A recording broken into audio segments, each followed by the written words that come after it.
It's rolling.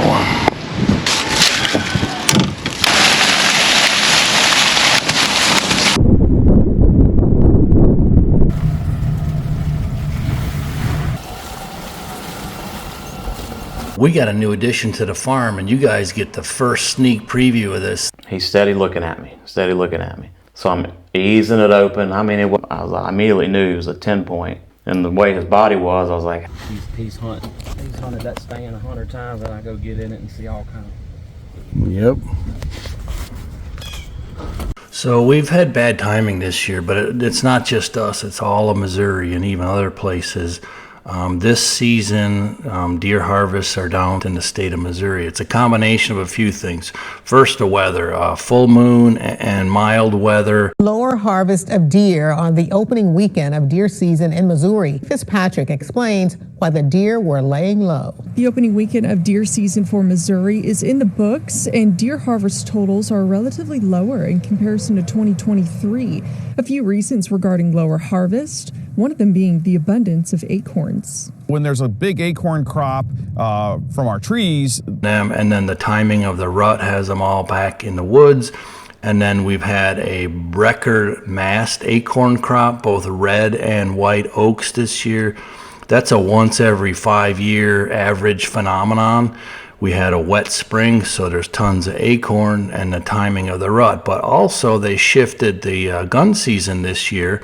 And we saw the biggest drop in numbers in our forested areas of the state. So in those forested areas, a lot more plentiful acorns, and so, therefore deer are less motivated to move around. Those numbers were down about 30% in comparison to 2023's opening weekend.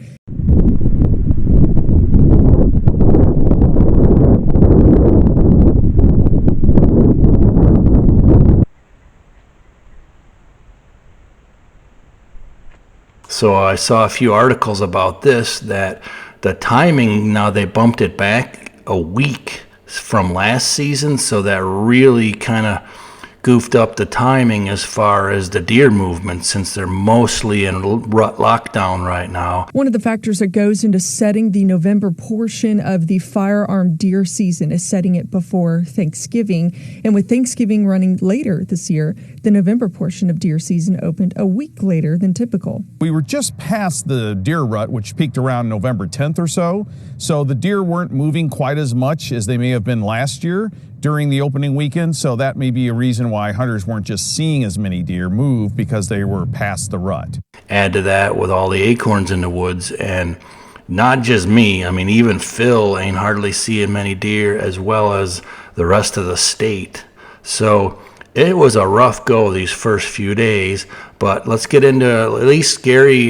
Gary, he had to go home now, but he did see a couple of bucks, which I'm glad he got to experience it. We couldn't hunt the bottom plot for the first basically 2 to 3 days because the wind was just terrible. It was a southeast wind, and I've heard other hunters check in with me that they didn't even hunt because the southeast wind is just such a bad wind for deer movement, but also for blind placement. You know, not many people set up the blinds for a southeast wind or even an east wind, you know. So anyways, we made the best of it. We're hunting hard. Let's see how things are going to continue to go for this update. So this is footage from Gary on one of the 2 bucks that he saw and he passed. He was tempted, and I don't blame him being from Louisiana. I mean, this is a very respectable buck if you're from down there, but he knows what we got here. So he was able to experience deer out in the plot, you know, for like 45 minutes. 2 of them were nice bucks about this size. So I call that a success for his hunt. This was the first and I think only time he got to hunt the bottom plot.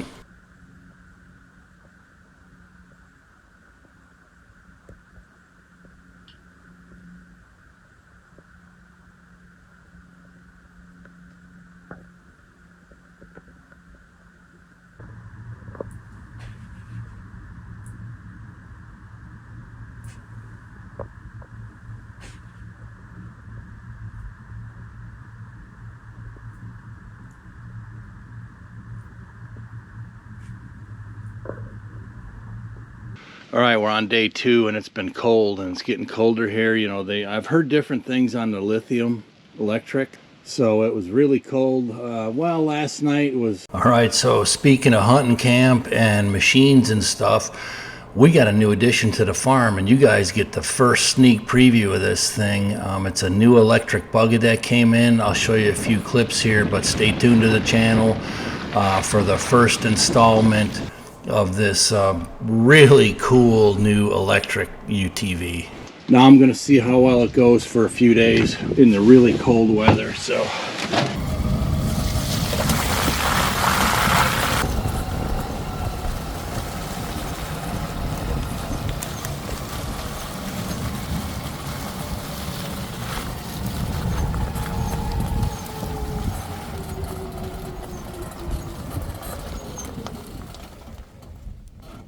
Okay, so here's a look at kind of how I got these blinds set up. It was pretty hasty since this was year one, but right here he's got that window cracked open just a little, just to get some air. And then we got kind of curtain systems that are movable. You can move them around and adjust them.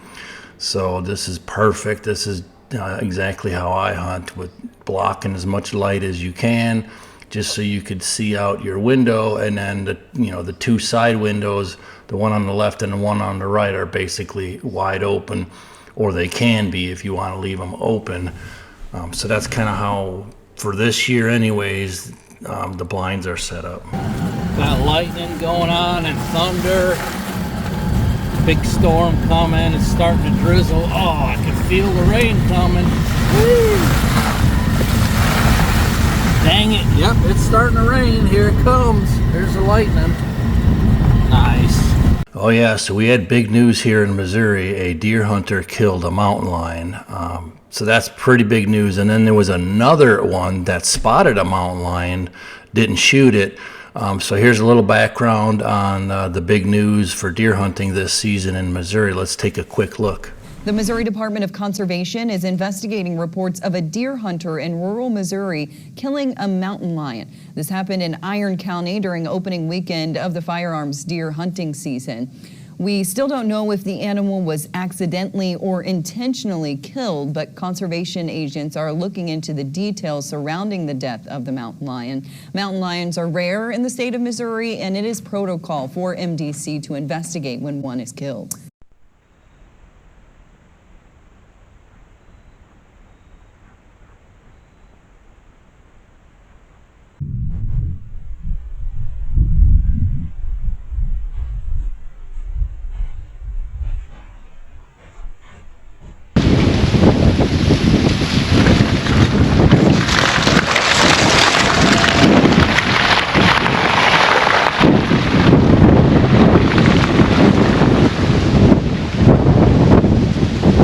I lean up a little bit to check the right side of that food plot. I said, oh, there's a buck standing right there. He's steady looking at me. So I'm easing it open. I mean, I move it a little bit. He's looking. Move it a little bit. There he goes again.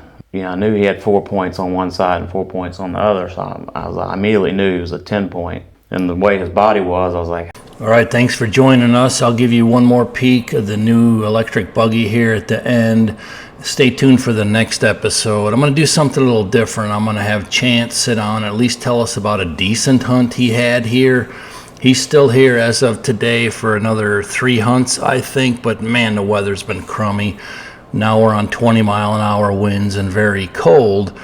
But anyways, he at least got himself in front of a 10-point buck, up close and personal, and we'll hear him recount his story on the next episode. So if you enjoy it, hit the like button. We appreciate it. Hit the subscribe button if you want to join us. And I hope to see you, and good luck to you deer hunters. Thanks. Hey guys, Kapper here. Welcome back. Today we are excited to try out a brand new to the market electric UTV. This thing's a fully functional, rugged side-by-side. The moment of truth's coming, man.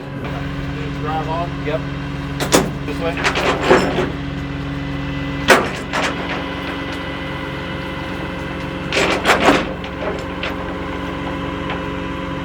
Nice. This is the cargo bed. This is the winch in and out. Got audio going. Park and brake off. Range 53 miles. We should make it to the deer blind.